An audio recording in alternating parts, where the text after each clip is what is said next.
네, 지식의 칼 시즌2 그 첫 영상입니다. 시즌 사이에 쉬는 기간이 좀 길었는데 앞으로는 시즌 사이에 이렇게까지 길게 쉬지 않기로 약속드리겠습니다. 시즌2 첫 주제는 삶은 소 대가리도 웃는다는 장안의 화제, 평화 경제입니다. 한일 무역 분쟁이 점점 유치한 꼴이 되고 있어요. 우리도 안 팔아 뭐 이런 수준에 언론은 당장 내일이라도 일본이 망할 것처럼 정신승리에 미쳐 날뛰고 있는 상황이고요. 이 와중에 정부는 슬쩍 발을 빼는 듯한 발언을 해요. 사과만 한다면 배상은 받지 않겠다라면서. 물론 일본 정부는 거부를 합니다. 세상에 어느 멍청이가 여기다가 예스를 하겠어요. 어쨌든 이 무역 분쟁에서 일본을 이길 특단의 대책이라고 문재인이 내놓은 것이 바로 이 평화 경제예요. 북괴와 경협과 경제 통합을 해서 일본을 단숨에 따라잡겠다는 우승 포인트가 굉장히 많습니다. 북괴와 경제 통합을 통해 일본을 따라잡는다. 단숨에. 김정은이 이 평화 경제라는 구상을 듣고는 이렇게 평했습니다. 삶은 소대가리도 앙천대소할 거라고요. 김정은이 평생 맞는 소리를 딱 2번을 했는데 첫 번째가 남조선 맥주는 맛이 없다는 거였고 두 번째가 바로 이겁니다. 제가 이 시즌 첫 주제로 이걸 잡은 이유는 왜 이게 소대가리가 웃을 이야기인지 말씀드리기 위해서예요. 이번 문재인의 평화 경제 구상이 일본을 경제적으로 단숨에 따라잡을 수 있다고 주장하는 요소, 그 주요 키워드는 다음과 같습니다. 양국 체제를 유지하면서 8천만 단일 시장, 코리아 디스카운트의 해소, 그리고 170조 원 남북 경협 효과와 2050년 국민소득 7에서 8만 불이라는 주장이에요. 먼저 8천만 단일 시장이라는 주장부터 살펴보겠습니다. 이건 남북의 인구를 그냥 더한 값이에요. 경제가 통합되면 남북이 하나의 거대한 내수 시장이 될 거라는 얘기입니다. 그런데 시장이 되려면 돈이 있어야 되는 것 아닐까요? 북괴의 2016년 기준 인당 GDP는 1,300달러밖에 되지 않습니다. 세계 178위예요. 북한의 주요 수출품은 1위가 무연탄이고 2위가 직물이고요. 3위가 수산물이에요. 주요 수입품은 1위가 직물, 2위가 식용유 뭐 이런 것들입니다. 고부가가치 산업이 존재하지를 않아요. 반면에 우리 주요 수출품을 살펴보면 다들 아시다시피 반도체, 그 뒤를 자동차, 기계부품, 석유 제품 등이 잇고 있습니다.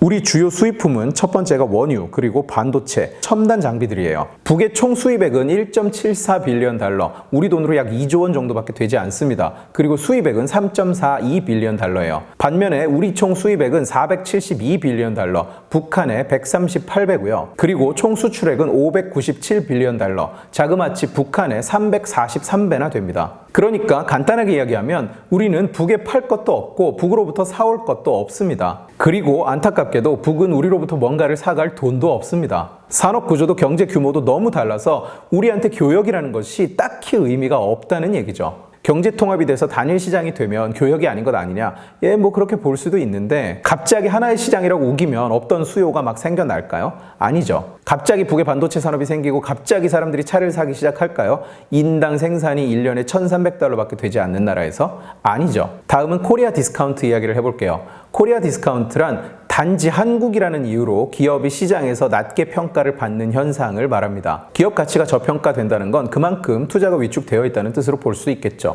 이 대표적인 평가 기준이 되는 것이 PER, 주가 수익 비율이라는 지표인데요. 회사가 주당 버는 돈과 주가의 비율을 뜻합니다. 한국 기업의 평균 PER은 약 10 정도 됩니다. 반면에 미국은 20 정도 되고 일본도 13 정도 돼요. 아마존같이 급성장하는 기업은 100배가 훨씬 넘습니다. 결국 한국 기업의 주가는 한국 기업이 버는 돈에 비해서 너무 낮다는 것이죠. 그게 코리아 디스카운트예요. 코리아 디스카운트의 원인은 여러 가지일 수 있습니다. 북괴와의 정치적 군사적 대립도 그중 하나의 요소죠. 그러나 이게 평화가 오면 사라질 거라고 주장하기는 어렵습니다. 여기에는 셀 수 없이 많은 요소가 존재합니다. 경기를 많이 타는 산업, 제조업의 비중이 높기도 하고 수출 의존도가 높아서 대외 영향이 크죠. 그리고 서비스 산업 생산성과 경쟁력은 바닥을 뚫고 들어가는 수준이에요. 경기 변동에 민감하고 리스크도 큽니다. 그리고 대통령이 바뀔 때마다 또 정치 상황에 따라서 경제 정책이 너무나 쉽게 바뀐다는 단점도 있죠. 이것 외에도 수많은 요소들이 존재하고 이 모든 것이 반영되어 있는 겁니다. 그리고 각 요소의 비중이나 비율을 따질 수가 없어요. 결국 북괴가 없어지는 것도 아니고 체제 보장해주면서 평화 노래만 좀 부르면 시장 리스크가 사라지고 코리아 디스카운트가 없어지거나 대폭 감소할 것이다. 전혀 아니라는 얘기예요. 마지막으로 국내외의 연구 보고서가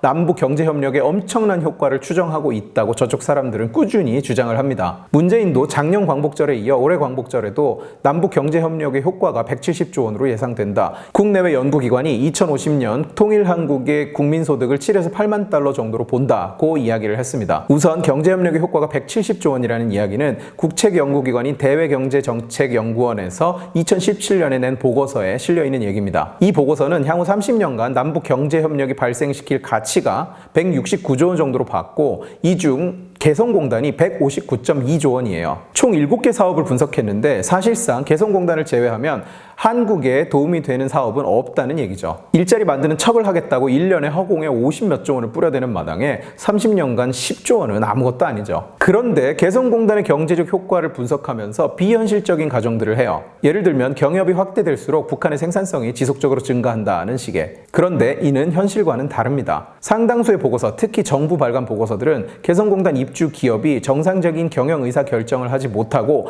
인사 관리를 하지 못하면서 추가적으로 발생되는 비용을 고려하고 있지 않습니다. 기업은행의 보고서에 따르면 이런 요소를 고려하면 개성공단의 인력 비용은 중국이나 베트남의 2배에 이르는 상황입니다. 그리고 개성공단이 계속 확대되어 왔는데도 생산성은 늘지 않았습니다. 오히려 북괴 정부가 인력을 계속 교체하면서 임금당 생산성은 떨어졌죠. 이런 상황에서 경제협력의 효과를 이야기하는 건 말이 안 되는 겁니다. 남북 경협을 주장하는 세력이 단골로 인용하는 골드만삭스 보고서도 사정은 마찬가지입니다. 2009년에 나온 이 보고서에는 남북이 통일을 하면 통일한국은 2050년경에 세계 수위의 경제 대국이 될 거라고 추정을 하고 있습니다. 이번에 문재인이 국내외 보고서라는 이름으로 2050년에 국민소득이 7에서 8만 달러가 될 것이라는 이야기도 이 보고서를 인용한 거예요. 그런데 이 보고서는 다음과 같은 전제를 바탕으로 작성된 겁니다. 첫째, 북은 2010년에 완전히 개방해서 시장경제체제 국가가 된다. 둘째, 북이 주장하는 광물은 모두 북에 실제로 존재한다. 셋째, 북은 매년 4에서 5% 이상의 고속성장을 지속할 것이다. 결국 기본 전제가 이미 다 어긋났다는 얘기입니다. 10년이 지난 지금까지도 북한은 전혀 개방을 하지 않았고 시장경제체제 국가가 아니죠. 북괴가 주장하는 광물이 북에 실제로 존재한다는 근거는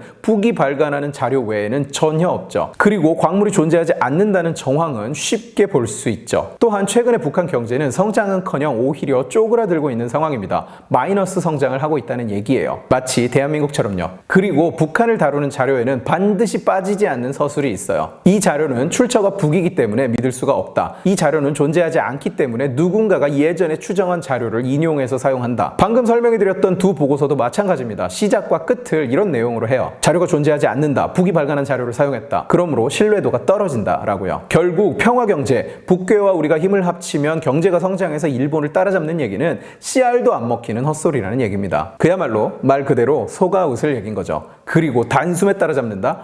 이 대목에서 삶은 소 대가리가 웃기 시작하는 겁니다. 마치 한국 프로축구팀 하나가 유치원 축구교실 하나랑 힘을 합치면 영국 프리미어 리그 우승까지 노려볼 수 있다는 얘기나 마찬가지인 거예요. 오늘 지식의 칼은 여기까지입니다. 개성공단 이야기와 골드만삭스 보고서 이야기는 추후에 따로 본편 영상으로 제작해서 올려드리겠습니다. 오래 기다려주신 시청자 여러분들께 진심으로 감사드리고 오늘 시즌 첫 영상이 오래 기다릴 가치가 있었을 만큼 재미있으셨기를 바랍니다. 지식의 칼 시즌2 첫 영상을 재미있게 보셨으면 이 영상을 주변에 공유해주세요.